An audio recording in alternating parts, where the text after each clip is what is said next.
आइए फ्रेंड्स, अब डिस्कस करते हैं एक Euclid division lemma. Euclid sir ने बेसिकली क्या कहा कि कोई भी दो पॉजिटिव इंटीजर्स हैं a एंड b, तो उनके बीच में कुछ यूनिक इंटीजर्स एग्जिस्ट करेंगे q एंड r, जो इस रिलेशन को सेटिस्फाई करेंगे a is equals to B Q plus R, जहां पर r की जो रेंज है वो लाई करेगी 0 और b के बीच में। आर जो होगा वो आपका 0 से ग्रेटर या इक्वल होगा या फिर स्मॉलर देन बी होगा, राइट। तो इस रेंज में हमारा आर लाई करेगा। आइए देखते हैं फ्रेंड्स ये इक्वेशन डिराइव कैसे हुई। जैसा कि अगर आप नेम में ही देख रहे हैं तो इसका नाम है यूक्लिड डिवीजन लेमा, तो कुछ ना कुछ इसका रिलेशन डिवीजन से है, राइट।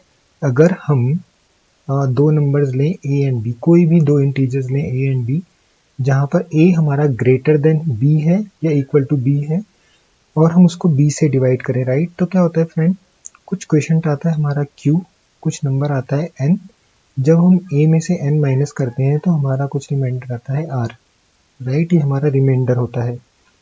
तो इसी को यूक्लिड सर ने इस फॉर्म में लिखा है a is equals to B Q plus R, a is equals to B Q plus R, right.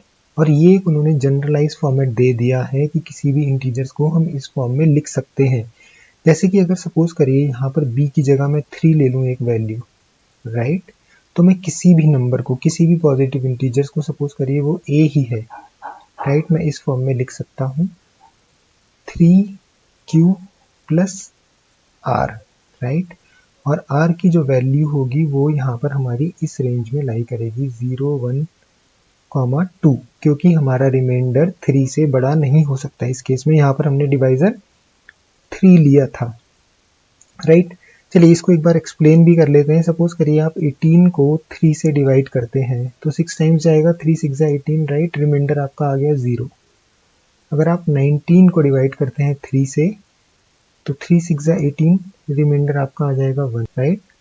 Next suppose करिए आप 21 को डिवाइड कर रहे हैं 3 से, तो 3 7 21, अगेन आपका रिमाइंडर आ जाएगा 0। तो देखिए जो रिमाइंडर की रेंज है वो 0, 1, 2 एंड अगेन ये 0 हो गया।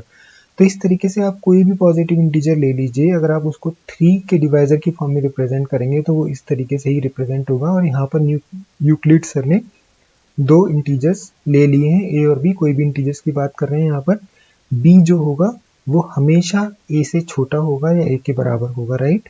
और r की जो रेंज होगी वो 0 और b के बीच में लाई करेगी। ये आपको मेन याद रखने वाली चीज है यहाँ पर, राइट। यही आपका यूक्लिड डिवीजन लेमा है फ्रेंड्स, बहुत ही सिंपल है। आप ऑलरेडी डिवीजन काफी टाइम से करते आ रहे हैं, बस एक इसको इस फॉर्म में रिप्रेजेंट कर दिया गया है। चलिए आइए आगे देखते हैं यूक्लिड डिवीजन एल्गोरिथम क्या होता है।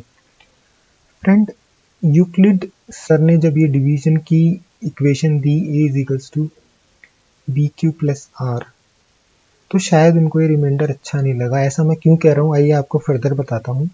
उन्होंने क्या करा, उन्होंने a को b से डिवाइड करा। तो सपोज करिए पहला हमारा क्वेश्चन q1 आया, कुछ नंबर आया n1 और हमारा पहला रिमाइंडर आया r1। तो उन्होंने क्या करा, वो यहाँ पर रुके नहीं, उन्होंने फर्दर r1 से जो आपका डिवाइजर था b, फर्स्ट केस में जो डिवाइजर था b, उसको डिवाइड करा। तो सपोज करिए नेक्स्ट टाइम कुछ क्वेश्चन आया q2 और कुछ नंबर आया n2, अगेन कुछ रिमाइंडर आया हमारा r2, राइट। फिर फर्दर उन्होंने डिवाइड करा आपके डिवाइजर को। अब यहाँ पर हमारा डिवाइजर क्या था, r1 था, उन्होंने r2 से r1 को डिवाइड करा। सपोज करिए कुछ क्वेश्चन आया और कुछ नंबर आया n3, राइट। और वो इस प्रोसेस को फॉलो करते रहे जब तक कि आपका रिमाइंडर 0 नहीं आ गया। जिस स्टेज में आपका रिमाइंडर 0 आया वहां पर उन्होंने स्टॉप करा डिवीजन और उन्होंने ऑब्जर्व करा जो आपका लास्ट डिवाइजर था r2, वो आपका HCF था। किसका HCF था फ्रेंड्स, इनिशियल दो नंबर्स का a, b का।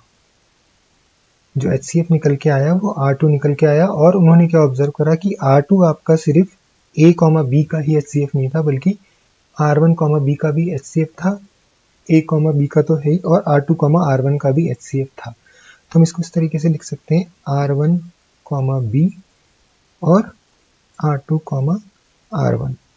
तो फ्रेंड्स ये एक एल्गोरिथम है आपका HCF फाइंड आउट करने के लिए जो इक्लिसिट डिवीजन लेमा पे बेस्ड है। आप इस मेथड को फॉलो करके किन्हीं भी दो नंबर्स का HCF निकाल सकते हैं, किसी भी दो पॉजिटिव इंटीजर्स का HCF निकाल सकते हैं, और ये हमेशा लास्ट का जो डिवाइजर होगा आपका वो HCF होगा, राइट।